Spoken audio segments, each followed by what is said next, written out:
By this time, high school seniors have received their acceptance letters to a college of their choice, and they're making plans to head off to those schools this fall. Not everyone got their first choice of schools, and many students and their parents feel a sense of failure because of it. Some students aren't even going to college, not because they lack the intelligence to get there, but because they can't afford to go, or their high school counselors never find them a good match for their abilities and economic circumstances. We talked to two men who are well informed about each of these situations and learned how parents, students, and high schools can better assist college-age students in finding a good fit for higher education. First, Frank Bruni, columnist for the New York Times and author of the book Where You Go Is Not Who You'll Be, an antidote to the college admissions mania. He says that he wanted to address the issue of students pinning all of their hopes on getting into an elite college because of the stress he's seen if they don't make it. There's a whole generation of kids who've been whipped into this state of high anxiety by the belief that if they don't get into one of the most selective schools, they won't have an enormous and profound and lasting advantage in life, and they'll in fact end up behind the eight ball.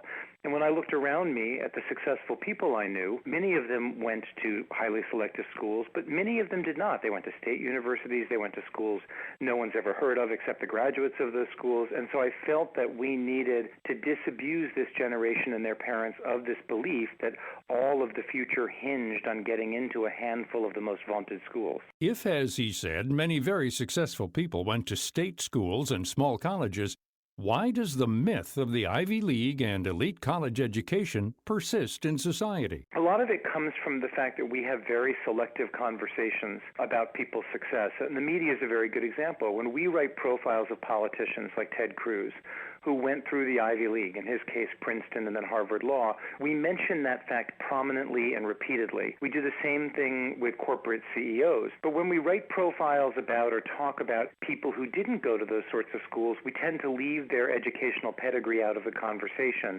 And we thus create the impression that only a certain set of schools matters and only a certain set of schools explains later on success. But Chris Christie may have gotten where he got because he went to the University of Delaware. University of Florida may have as much to do with where Marco Rubio is today as Brown University has to do with where Governor Bobby Jindal is. So we have a very selective conversation that leads to a warped view of reality. Often you'll hear that going to an elite school will provide networking opportunities that can give a graduate advantages that a lesser-known college won't.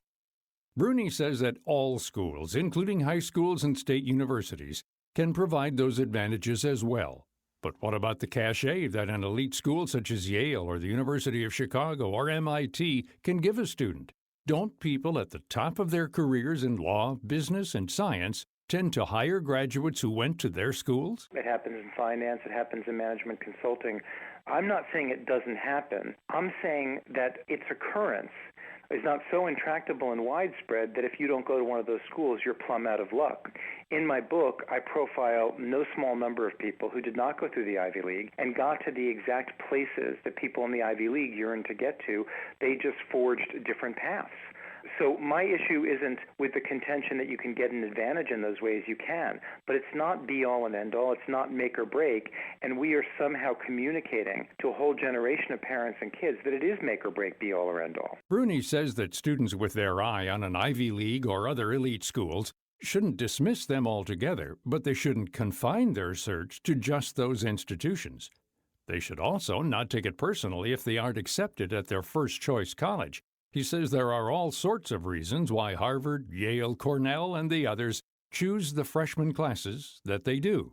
And it's not all about who's the smartest. They are choosing a freshman class that meets their needs. Now, most of those kids are excellent students, but many of them are top athletes in a sport that college happens to field, and it needs to make sure it has enough people on the swim team that wants to have a great swim team. It needs to make sure it has enough people playing football, and it wants to have a competitive football team.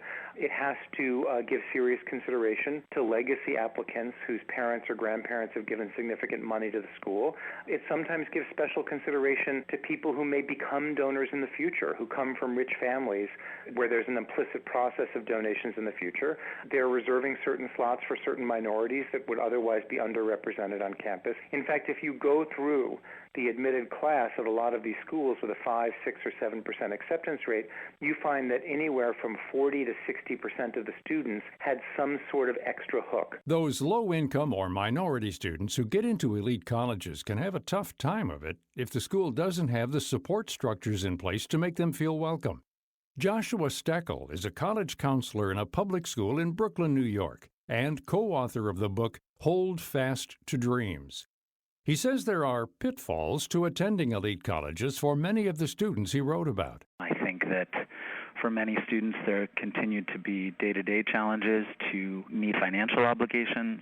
For many students of color or low-income students or first-generation to college students at campuses that were predominantly white or affluent, I think students felt often isolated, having to sustain daily microaggressions from their peers, often having to represent as the only person of color or the only student of a certain kind in a classroom. I think the challenges were enormous and continue to be. He says most of his students aspire to continue their education after high school, but because of overworked counselors and a lack of support at their schools, many who want to go on with their education can't. It is extremely unusual, unfortunately, for students and their families to have access to an adult in their schools who can support them in those ways. There's a lot of different reasons for that, but the numbers are startling. Most counselors in most of our country's schools have caseloads that are enormous,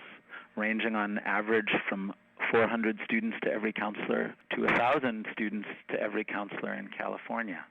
Of those counselors, it's really rare for them to have had serious training in supporting students in finding strong college matches and in doing the work necessary to give them a good chance of success once they're at college. And that's a real problem. Even if they are planning on going to college, Steckel says that because of the lack of advisors in high school, some smaller institutions that have little name recognition aren't even in the running for minority or low-income kids. Different colleges have made really strong commitments to bringing in low-income students or first-generation to college students or students of color.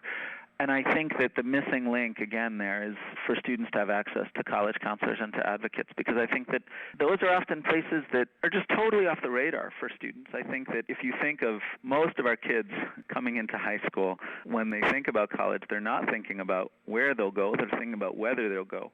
Their knowledge of what is actually out there in the landscape is really limited. Unfortunately, what happens is that it's often colleges that are for-profit institutions that do the best job of marketing to this particular demographic, and students miss out on a lot of the other kinds of opportunities that are available to them because they don't know. Steckel says that finding a good fit for a student is different in the high school that he works at than it is at a private high school. While a private school will try to find a college that matches the learning style and personality of a student, many public schools have different priorities. We think first about where a student is going to be admissible, and that in part is about thinking about institutions that are working really hard to identify the strengths and qualities of character and value that our students are going to bring to campus. Then we're thinking about identifying those places that we know are going to offer adequate funding. That is such a critical piece, and it is also critical to point out that that's stuff that we know before students apply.